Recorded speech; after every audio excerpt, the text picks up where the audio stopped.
Hello, everyone, and welcome to this Brennan Center for Justice event. I'm Ted Johnson, the director of the Fellows Program at the Brennan Center, and we are grateful to our partner for this event, NYU's Bradman Center, which advocates for civil debate in politics and public policy. And we are especially grateful to our partner and the generous support of the Lumina Foundation that helps sponsor our civic engagement and civic education work. Before we get started, just a few housekeeping notes. First, we will leave time for questions at the end of this discussion. If you have a question you'd like to ask, please feel free to add them via YouTube and Facebook chat. Second, civility is important to all of us at the Brennan Center. Those who post rude or intemperate language in our message streams here on YouTube or Facebook will be removed from the conversation. And lastly, we provide live closed captioning for this event. For those of you joining us for the first time, the Brennan Center is a nonpartisan law and policy institute that works to repair, revitalize, and when necessary, defend our systems of justice and democracy. Now, let me hand things over to tonight's moderator, Laura Baron-Lopez, who is a White House correspondent for Politico and a political analyst at CNN. Welcome, Laura. Wonderful. Thank you so much for having me, Ted, into the Brennan Center. So let's get to tonight's program. There's a lot to talk about how younger generations like millennials and Gen Zers are putting their own spin on things. After all, they're the first to grow up with the internet and all of its information, good or bad, right at their fingertips. In my case, as an older millennial, I had the slow dial-up still and didn't get a cell phone till I was in high school. That aside, millennials and Gen Zers are stepping into their power to claim their seat at the table of democracy. Young people are involved in politics in their communities in ways that are often unrecognized, and they're leveraging their unparalleled digital literacy and the power of peaceful protests in the streets and on social media to have their voices heard in a very big way. And some are beginning to bring this new style of civic engagement to more traditional venues like elected office. So we're going to talk about how does their reimagining of civic engagement in America challenge tradition, and how will it reshape our democracy? So I'd like to introduce our panelists for this discussion. First, we have Elan C. Hope, fellow at the Brennan Center and professor of psychology at North Carolina State University. We have Ruby Belle Booth, who is also a fellow at the Brennan Center. Layla Zaidane, president and CEO of the Millennial Action Project. And finally, Chuck Yarborough, Emerson Collective Democracy Fellow and a history teacher at the Mississippi School for Mathematics and Science. Thank you to everyone for joining us this evening. I'd just like to quickly remind our panelists that we're going to try to keep our answers as short as possible, but allow free-flowing conversation. We really do want to get to people's questions, as many of them as we can. So let's get right to it. Ruby, I'm going to start with you. You've written about intergenerational civic engagement. So what civic engagement tactics are young people taking from prior generations, and what are they changing? Thanks for that question and for moderating this discussion, Laura. I'm really excited to be representing Gen Z tonight in this wonderfully intergenerational panel. I think that young people have taken so much from the generations before them, because you have to remember that civic learning is happening all the time for young people. Maybe they went to the polling booth with their parents. They've learned about civics in school. They've been a part of civic organizations. And all of these fundamental learning experiences have implicitly and explicitly given them a lot of civic knowledge, skills, and dispositions from previous generations.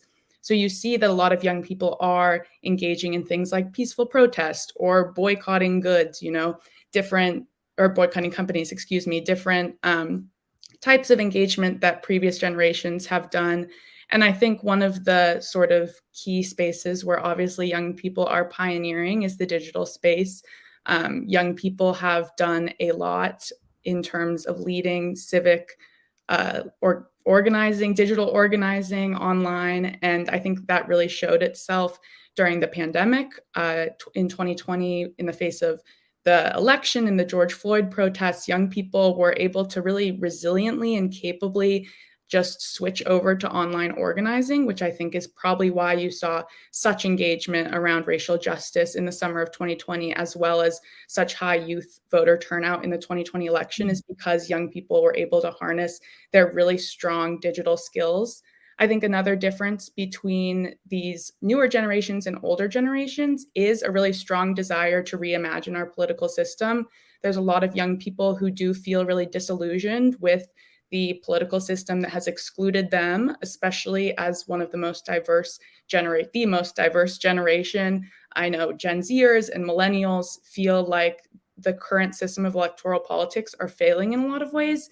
And so there's a lot of exciting ways that young people are stepping up for their communities in different ways. I think that in Elan's new report, she talks about mutual aid as an example of civic engagement. And I think that broader definition of civic engagement that shows so many young people showing up for their communities beyond electoral politics could serve a really important role in healing our democratic systems and our divides. Wonderful. Thank you, Ruby. Chuck, I'd like to ask you, how are your high school students engaging civically? And can you also tell us a little bit about your work as a democracy fellow at the Emerson Collective? Sure, and thank you, Laura, and thank you to the Brennan Center for this important conversation. First of all, full disclosure, I am a senior member of Generation X, and I began teaching the year millennials hit high school.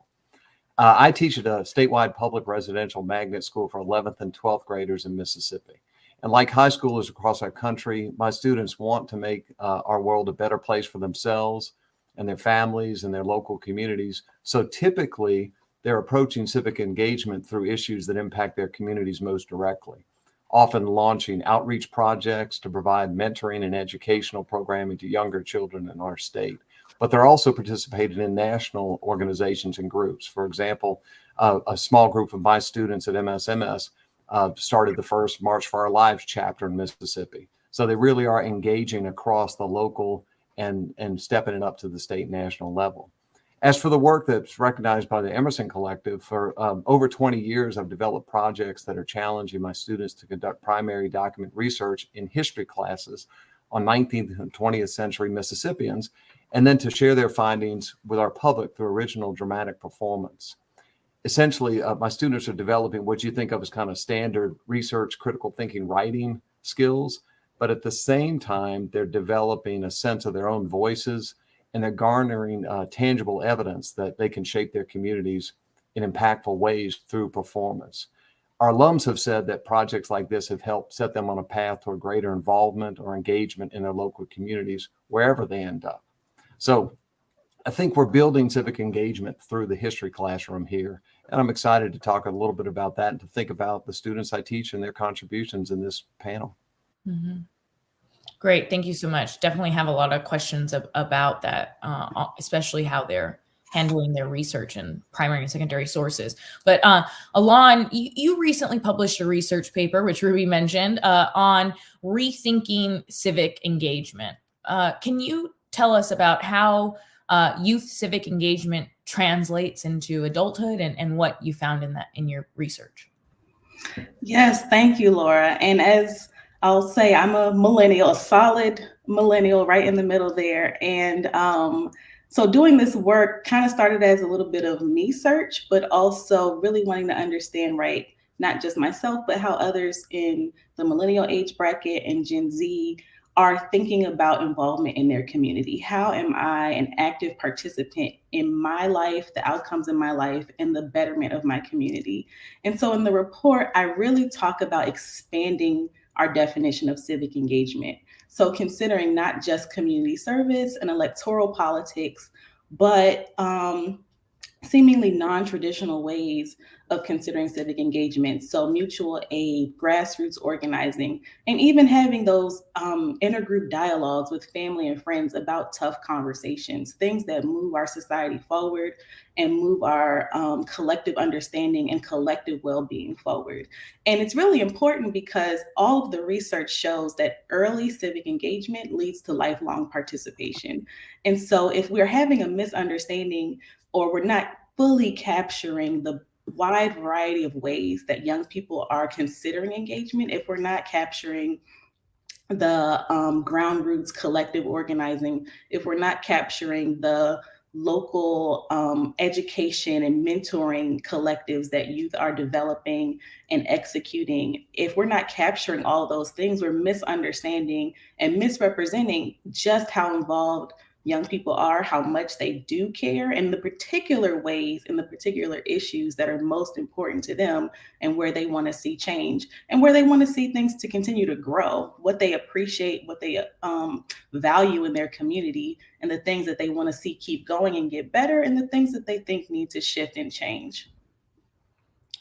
Great, thank you. And last but not least, Layla, can you tell us about your work for the Millennial Action Project, and what are the young leaders that you're interacting with doing to change our politics?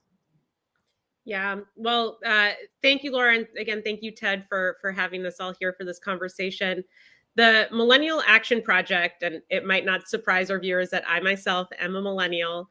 The Millennial Action Project works to defeat toxic polarization by empowering our young legislators. And we work with 1,600 of them across the country to connect across divides, and not along a partisan identity, but a generational identity. And what we were seeing was there was this tremendous values-driven civic engagement at the grassroots that was not really shaking out along partisan lines. It was actually really shaking out along generational lines. So things that are problems for us, like climate change or spending and the national debt, things that tend to get talked about in a left-right dynamic. We were seeing that young people really had an interest in seeing action on those issues. And what MAP does is really translates that grassroots energy into the grass tops. I have an organizing background. And so I think about it like just organizing inside of Congress, inside of state legislatures. My co-panelists have mentioned sort of this disillusionment in our political system, but yet we saw this tremendous sense of agency. And in the most recent election cycle in 2020, we actually saw a 266% increase in young people running for Congress, 266% increase. And so we're seeing that young people have a tremendous interest in actually solving the problem. They want to do it differently. They're very pragmatic. And I think if you consider how I grew up, millennials, and certainly Gen Zers, sort of digital natives, we're really used to a sense of transparency, of efficiency, and that pragmatism is really translating into how we're approaching problem solving. And our work at Millennial Action Project is to help connect those young people and help foster that kind of problem solving on any issue, really, but in order to solve not one problem, but how we solve problems. Mm-hmm. Great. Well, let's get this conversation flowing. Please feel free to jump in if I don't direct the question to you, but you have something to say, don't hesitate. I know that we're all not shy here. So let's talk about social media first. There's Instagram, Twitter, TikTok, YouTube. I have to admit, I'm not on TikTok. I don't really understand it. But Ruby, you're our Gen Zer. So what platforms do Gen Z and millennials use the most to engage in their communities and politically? And does it differ across generations in your research? Yeah, I've actually found that it differs quite a bit. One of the spaces that younger people are especially attracted to are platforms that center visual media. So Instagram, TikTok, Snapchat even, which is an exciting example because it shows it's a place where there's a lot more sort of one-on-one contact rather than sharing it out into the world. So it's more tending towards those, whereas I think older generations are more on Twitter and Facebook, although I certainly have my own Twitter addiction. And I think what really excites me about those visual platforms is that there's so many different ways for young people to engage. Maybe they like to dance, they can dance and talk about politics. Maybe, they like to write and you can just put a caption on a video and that's how you're engaging. And so I think it creates a lot of exciting on-ramps for young people to get engaged. And on spaces like TikTok, are people able to have a real conversation going if someone posts a video about, tech policy, like you said, or about, a political campaign that they might be supporting? I think that that's still definitely to be seen. I think there are absolutely comments, but and people do have conversations, and there is definitely a lot of accountability and learning that happens. I think one of my favorite things about TikTok as a platform is that people are really excited to learn new things on it and teach new things. And I never really experienced that on Instagram or anywhere else. So I think social media is definitely a challenge when it comes to civil dialogue and civic dialogue. But I think that young people are trying to make it work in their own, sometimes really sarcastic and sassy, sometimes really brilliant and sharp ways.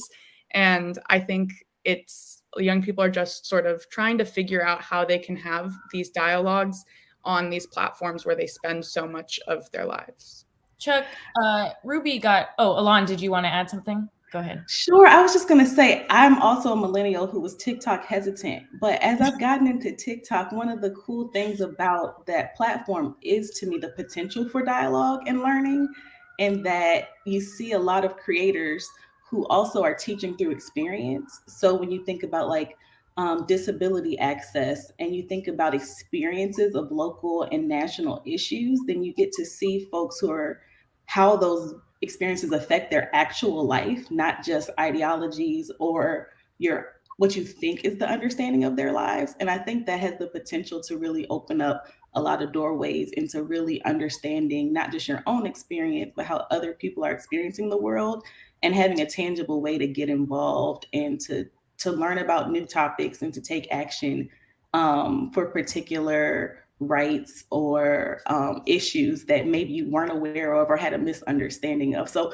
even for me, I think that TikTok and other kind of visual platforms have a whole lot of potential that some folks are using in that kind of creative way. Chuck, do you see pros and cons to using these in these mediums that are used by your students, or do you find ways to incorporate it as you talk to them about being civically engaged? Well, I think every educator tries to incorporate whatever the latest technology is. I've done some surveys with students on this topic of civic engagement over the years, and the last couple of years, it's been pretty intriguing.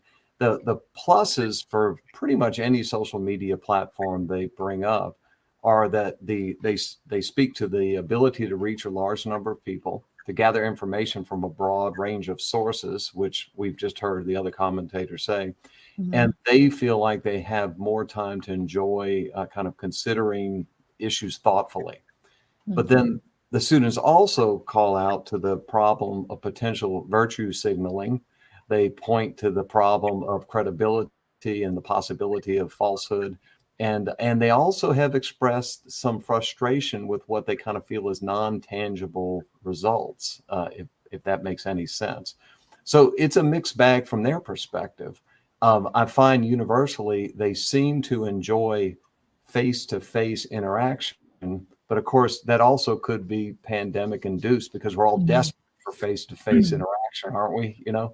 And then the other thing I want to follow up on Elan's point. I think TikTok offers a certain validity to the creators that is absent from other venues. I can be a creator, visually oriented, and I can gain validity to my voice through that medium. And I don't understand TikTok, I will admit. I'm not only TikTok hesitant, I'm mostly TikTok ignorant. However, I see the value in it for students.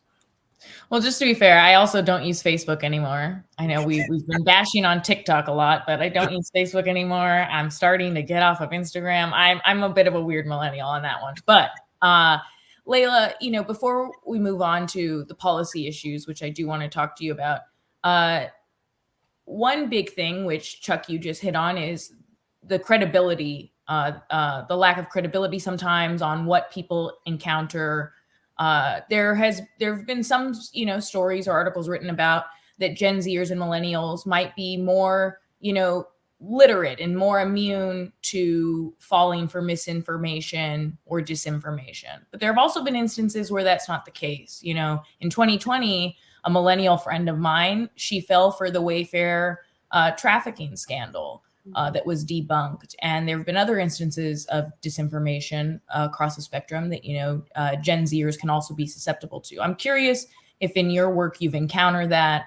how Layla, you guys are maybe trying to combat the susceptibility to disinformation on these different platforms for millennials.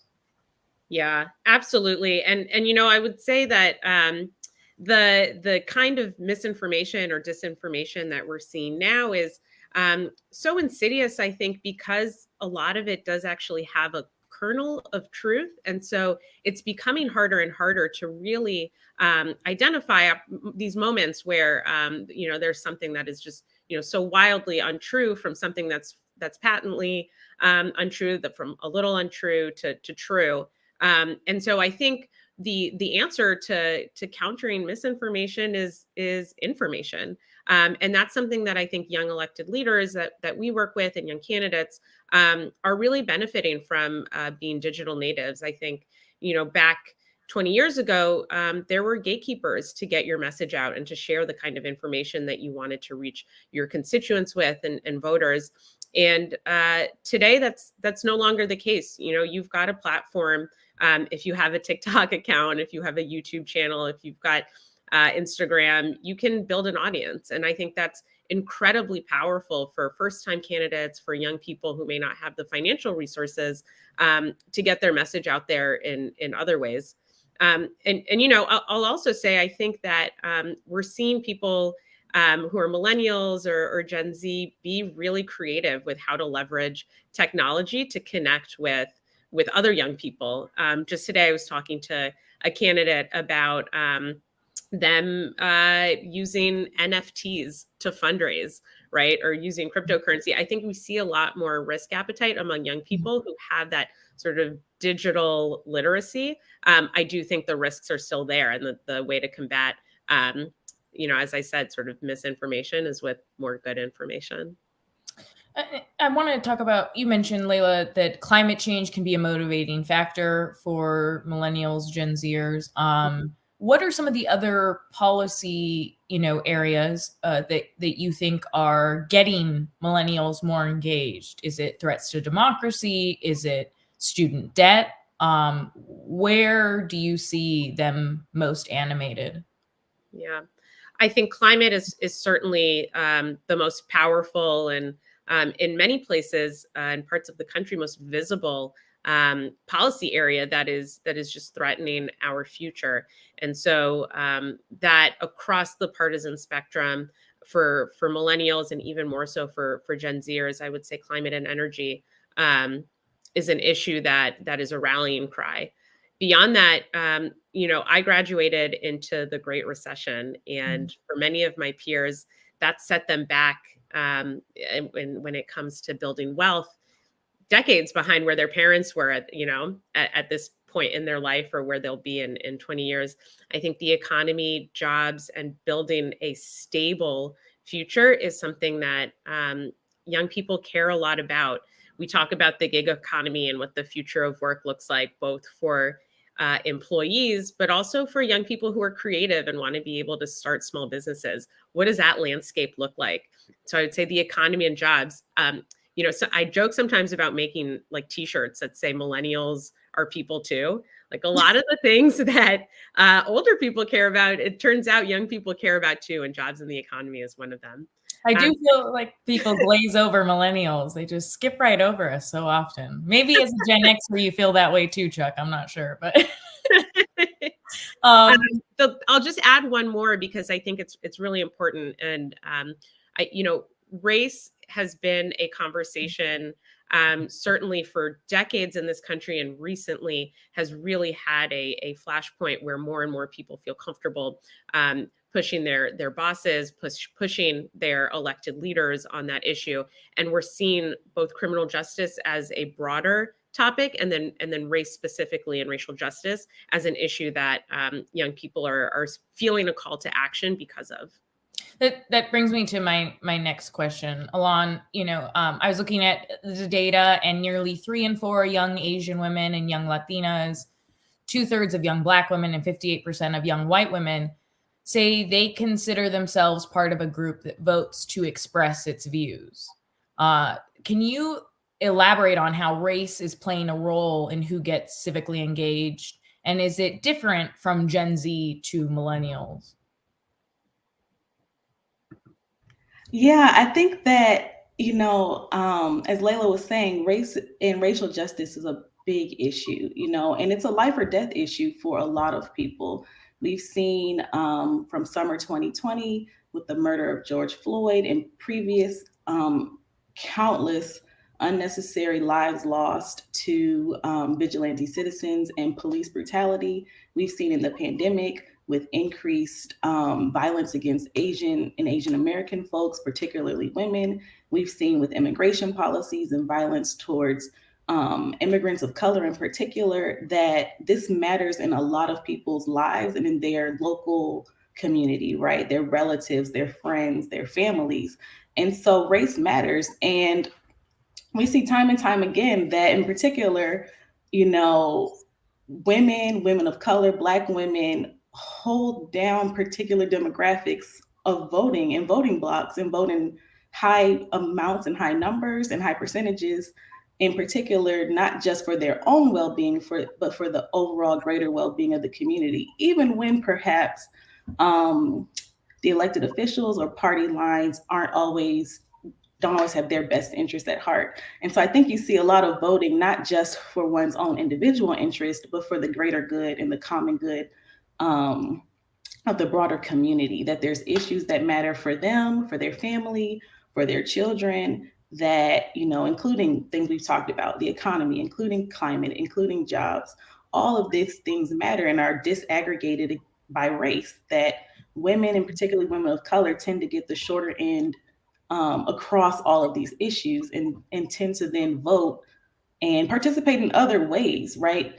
Including like organizing, teachings, mentoring, and really taking a large burden in terms of thinking about not just well-being of oneself, but equity and justice across the board. Yeah, earlier, I think it was you, Layla, but I want to pose this question to Ruby, had mentioned that that different forms of getting involved are also, or maybe it was actually you, Elon, different forms of getting involved are also talking to your family members, and that people of color, young voters of color in particular, seem to be doing that more and more in terms of discussing with their family members or their friends. And that's a new form of engagement. Ruby, are you seeing that across different, social media platforms, or how are you seeing that come into play more and more?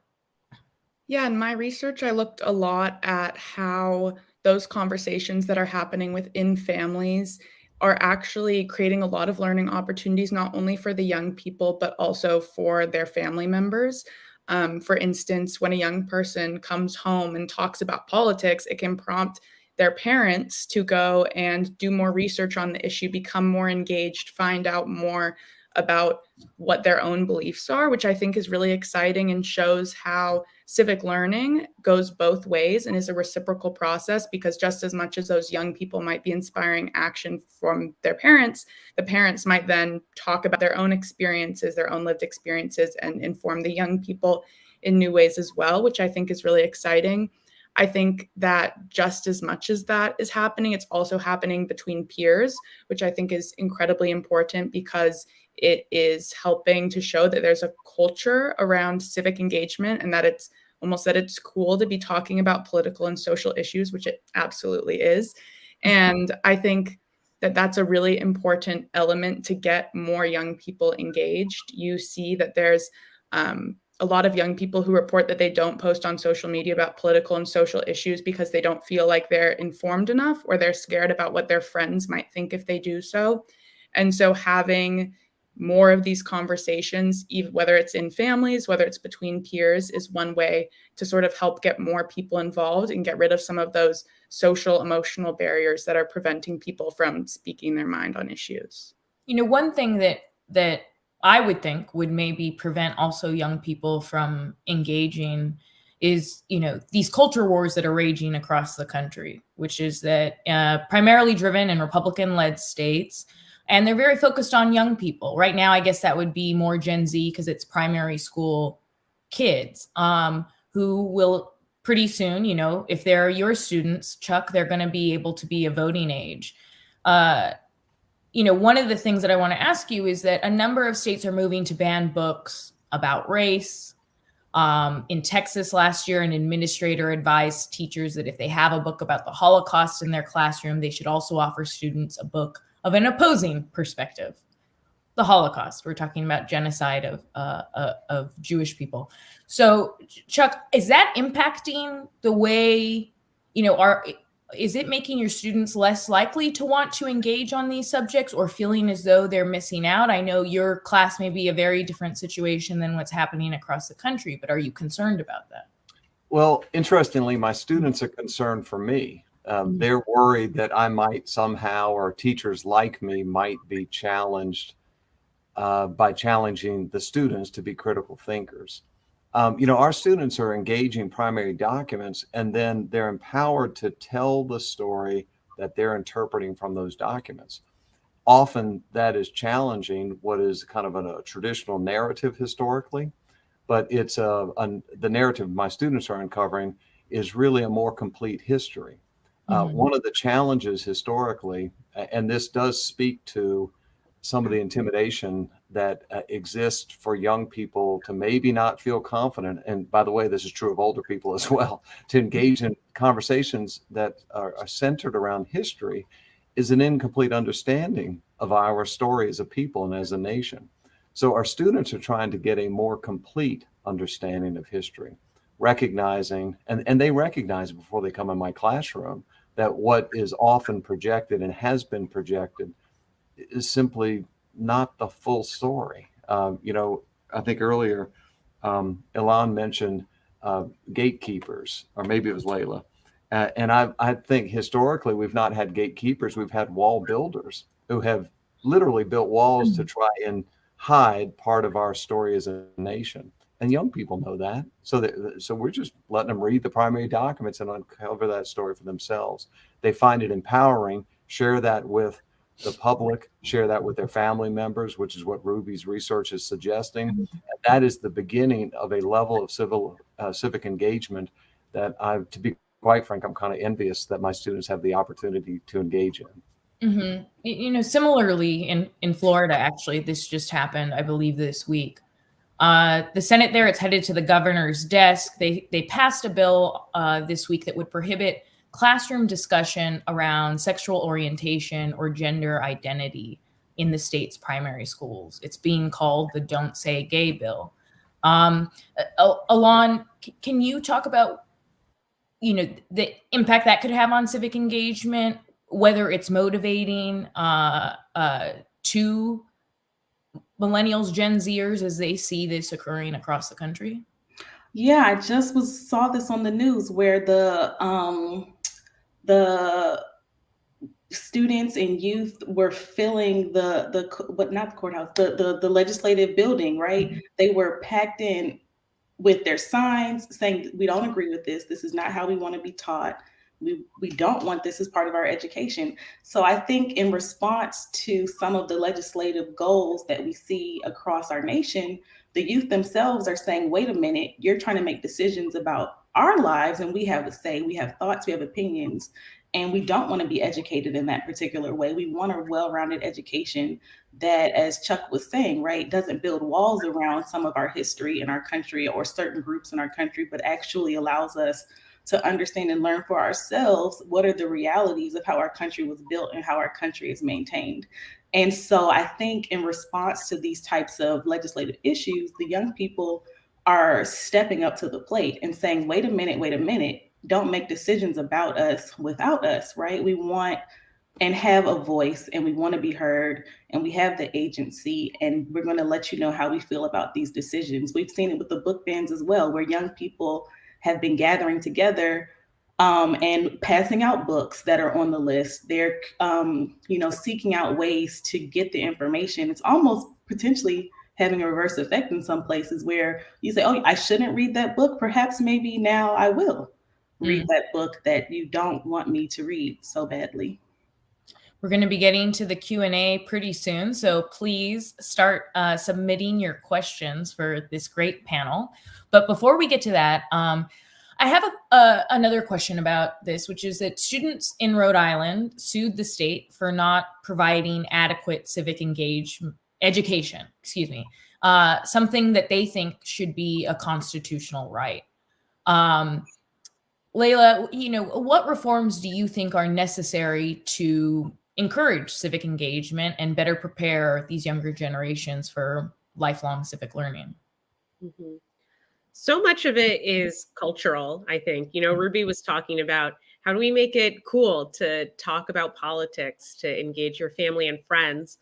I think part of civic education is experiential learning, right? How can we create more opportunities to build bridges between young people and the elected leaders who serve them at every level of government?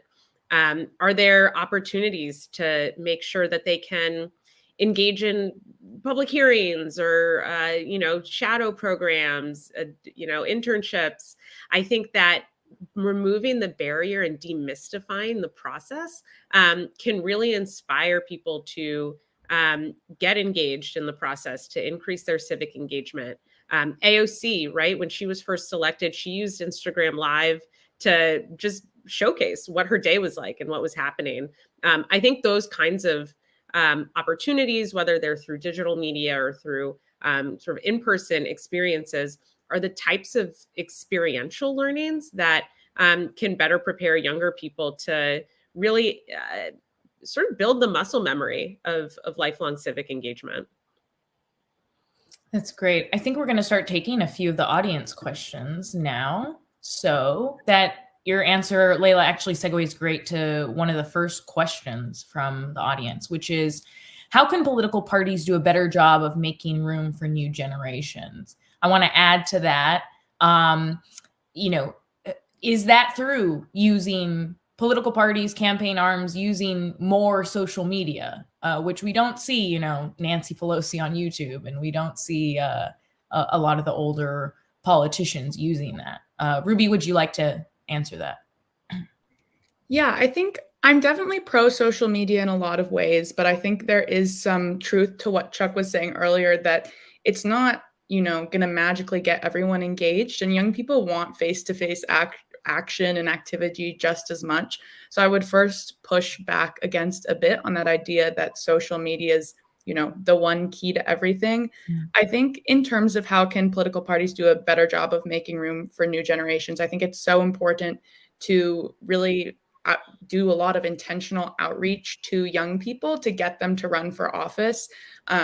I read a poll recently that said that young people, it was a poll of young people, and they said that in order to get more young people being fought for in politics, the best way to do that is to actually get more young people in office. So I think the number one step that political parties should take if they want to really represent young people, as they say they do, is to honestly step aside or, reach out a hand and get more young people into office, because I think that's going to be a huge first step. And so maybe social media is one of the ways that you do this outreach, but I think it's just as important to be trying to do it face to face. And it's especially important to do that in order to get a more diverse set of young people involved, because if you make the call for more people to run up for office without doing it really intentionally with a lot of resources, you're probably only going to get the people who already sort of wanted to run for office.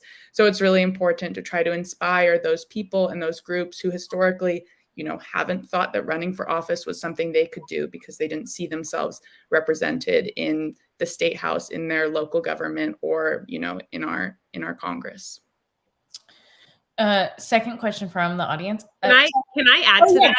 Oh. Super quickly? I totally agree, Ruby. And I also think that once we do the work of getting young people elected to office, we have to give them opportunities to lead, right? We can't just use them as a token, like we've got young people in our party now. We actually have to make room at the table for them.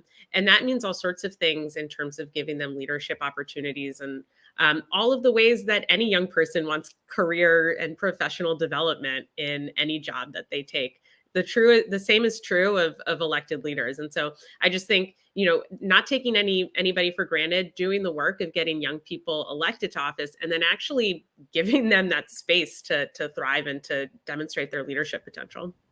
And I'll just add, in one of my own recent surveys of young people, like 18 to 29, we just asked, what's your political affiliation? And just as, the big three were Democrat, Republican, and unaffiliated was actually one of the most highly, the biggest group among 18 to 20 or 29 or 35-year-olds. So also considering that there's a large group of young people who have deep opinions and who care and who are voters, but who are not affiliated with a party. And so I think the parties have an opportunity to actually listen to what the needs are of this constituency and to not just say, oh yeah, we'll run on it. Well, where's the action? What are you doing on those things to gain some loyalty? I think the younger generations are not as party loyal, but are issue loyal. Great. Next question is, how are local elections as important to younger generations? Chuck, you want to take a stab at that one? Well, I can tell you one of the kids I surveyed just this week is from a county just south of us in Columbus of 11,000 people. And her example of civic engagement was her being empowered by local NAACP leaders to address the problem with the streets in her community and the damage to her family's car. So yeah, local elections matter. And, it's all about, right, the national politics, all politics is local. It's still a truth. I think young people are getting it. I do think that we haven't done a very good job societally educating young people and asking, what are your problems? By the way, good teachers beg, borrow, and steal. And Elan, I'm totally stealing your line. Don't make decisions about us without us, because it sums it up. So yeah, young people care about local elections, but I think any lack of interest is really centered around maybe not seeing the local election as making a difference in their lives and those issues they care the most about. So that's an education issue. Mm-hmm. Ruby, is there any difference in the approaches to engagement from urban versus rural younger people? Yeah, there absolutely is. The different place you may live and what your geography looks like, what your community looks like, absolutely impacts a lot of different ways that young people are engaged. And I think the big thing here isn't a fundamental difference between young people living in urban areas and rural areas, but rather the opportunities that they're afforded.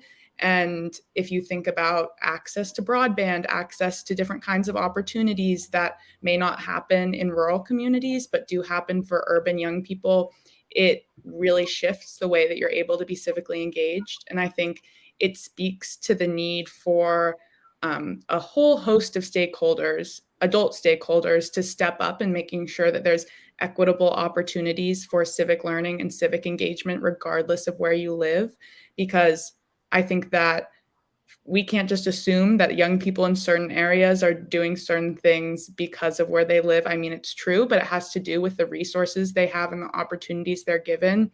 So whenever any changes are being made, whether it's to, state civics curriculum or to facilitative election laws, it's really important that intentional outreach and evaluation is being done to make sure that those opportunities are being that there's outreach to young people to make sure that they have access to those opportunities, that they understand that those opportunities exist. And I think in order to sort of make that imbalance that tends to exist between urban and rural participation better, I think it's really important to focus on making sure that those opportunities are being, given out equally, and that there's intentional application of them, especially for those folks who aren't getting as many opportunities.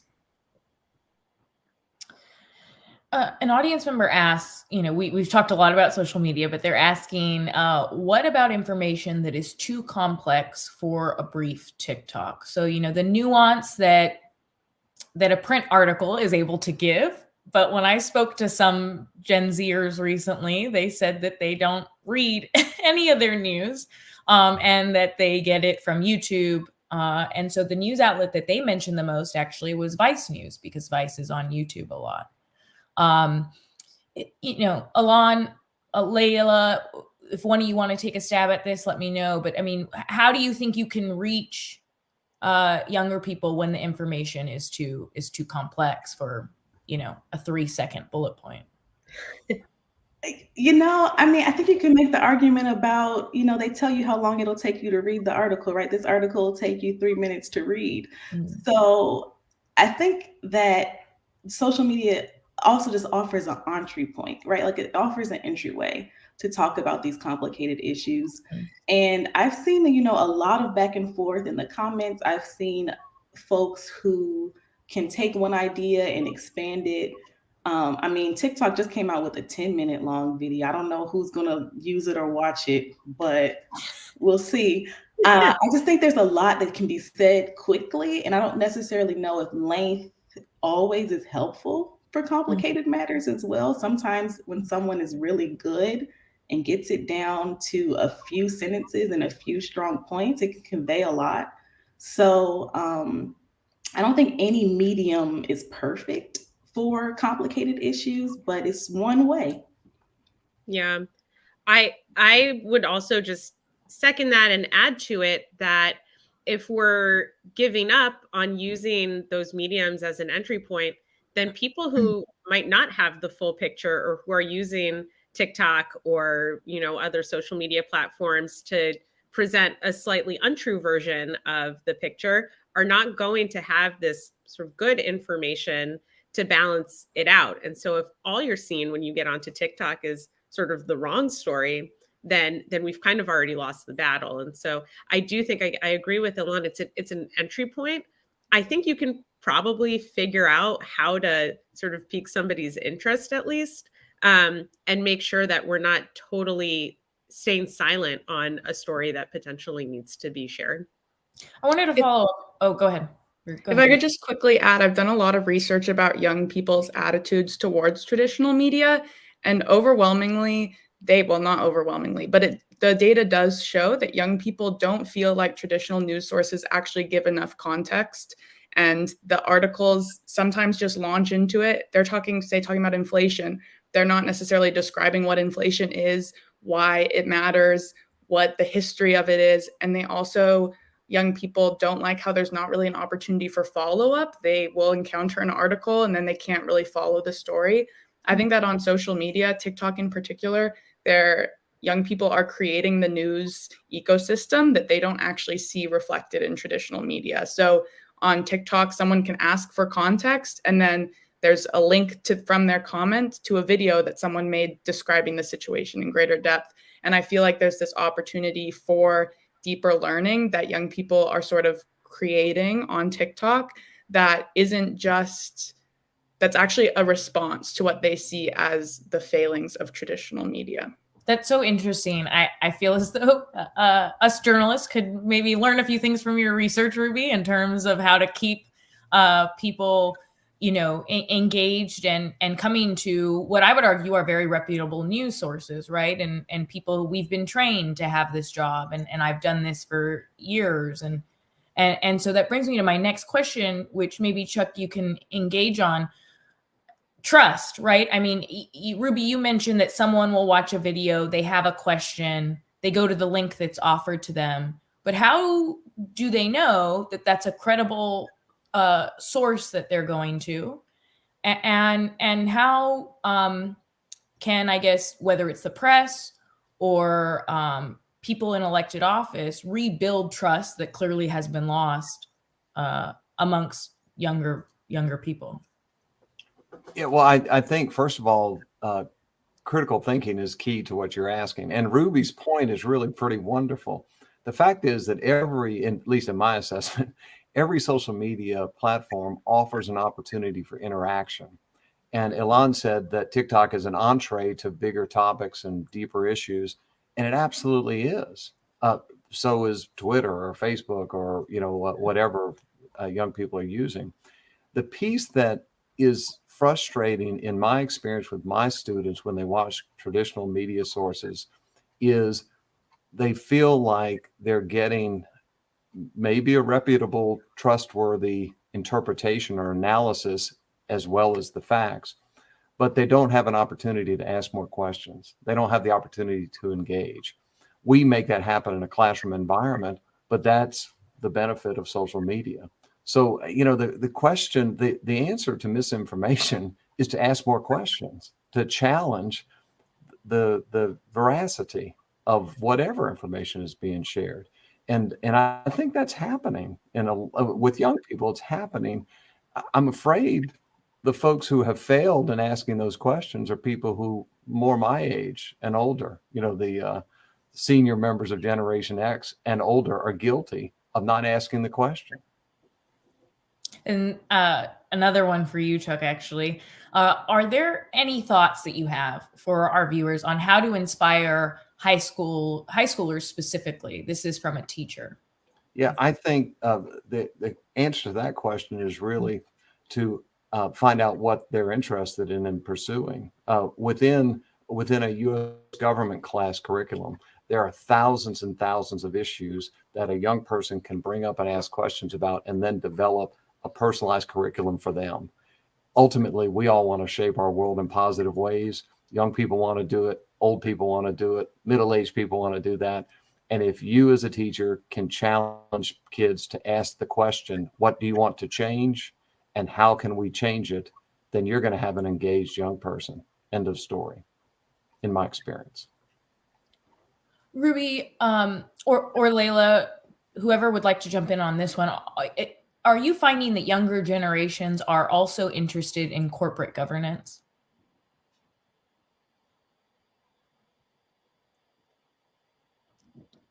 One of you guys, don't rush to the question.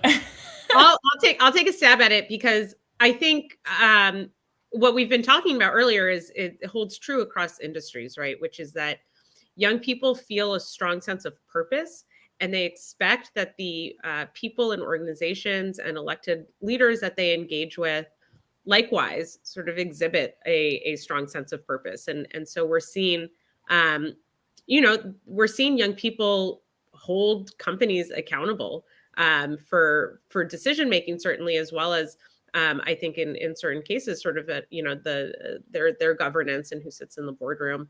And I think that's a testament to sort of the energy that we talked about at the very beginning, right? Boycotting companies because they didn't align with sort of the change that we wanted to see in the world. I think that's something that young people care about. I think it's also something that young people are really savvy about.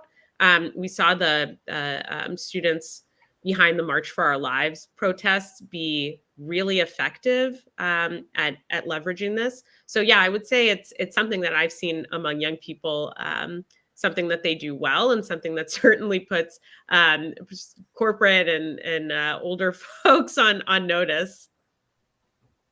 Yeah, I was going to add that I think definitely echoing that point, young people have a pretty strong BS meter, and they can tell when a company is, just doing it for show and when they actually mean it.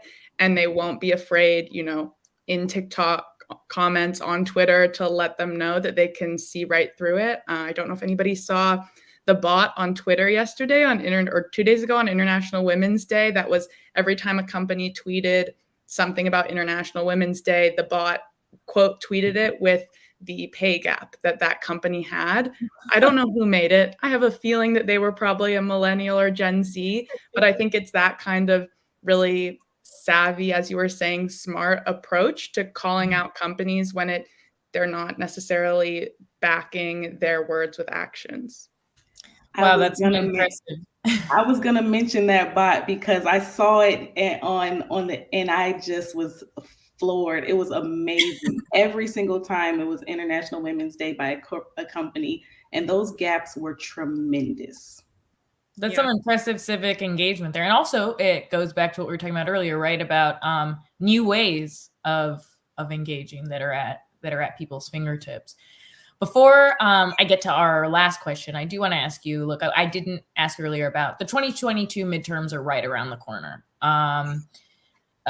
In 2018, younger voters, millennials, turned out in greater numbers. In 2020, millennials and Gen Z turned out in even greater numbers than they had previously. That's what all data shows. And especially, in swing states like Arizona, in Georgia, in Pennsylvania, where some of the difference was only tens of thousands of votes in the election results. Are you seeing, Elan, in your research, are you seeing that millennials and Gen Zers are prepared to turn out in just as great of numbers in this midterm cycle? We know that in midterms, sometimes voter engagement can go down. Yeah, I think it's up to the folks in office right now to show, millennials, to show Gen Z that we listened, we valued your vote in 2020, we appreciated and valued your vote and opinion in 2018. And so what's the follow-up? Where are the receipts? What is there to be shown from 2020 until now that warrants getting out the vote? All the effort and energy that folks put into not only getting themselves out to vote, but convincing their friends, their loved ones to vote, and putting all that energy, is that being backed up in terms of policy decisions, legislation, and real life change? Would anyone? Yeah, go ahead. Just to add to that, I think something that Elan said earlier just really resonated with me, which is that the fastest growing political affiliation is independent or unaffiliated. And so we can't take young people for granted. And I think the biggest danger for an elected leader is to assume that they've got a particular demographic in the bag, because we're seeing that. I love that. You've got to show the receipts. You've got to talk to your constituency. And there are real votes on the table that people are not just guaranteed to go one way or the other. And so I think that's something for all elected leaders to really consider as they engage with those constituencies. Okay, we're going to get to our final question. I want to give you all time to respond to it because we're going to go around the panel. Elan, we'll start with you. What is the one thing you want our viewers to walk away with? I want our viewers to walk away with just the understanding that for young people, civic engagement is broad, that participation in community is everything from voting to local food drives to getting out the vote to mutual aid campaigns, and it extends across the lifetime. Wonderful. Ruby, you're next. What is the one thing you want our viewers to walk away with? I hope that our audience tonight walk away challenged to reflect on how they help to uplift young voices and how they might be upholding some of the barriers that young people face in participating in our democracy. It's easy to celebrate the activism and participation of young people, but it's harder for older generations to welcome us, hear us, and learn from us as equal partners in democracy. Chuck, what is the one thing you want our viewers to walk away with? Well, I want our viewers to recognize kind of the doom and gloom from one of my students, I'm afraid. One of my students recently said the only hope a young person has is to make change, is to hope that an older person with power will be open-minded and listen. So it turns out that older people are the hope of the young, and older people must support and encourage young people to find their voices and know that they can shape their communities for the better. Wow, that's a jarring reminder. I hope our viewers do walk away with that. Layla, you're last. What is the one thing you want our viewers to walk away with? I want our viewers, especially young people, to realize that you don't need permission to change the world. Great. Short, powerful. Thank you so much to our panel. Thank you so much for joining us. Thank you to the audience for all of your questions. I'm sorry we couldn't get to all of them. I'm Laura Baron-Lopez. Thank you for tuning in, and thank you to the Brennan Center for Justice for hosting this discussion.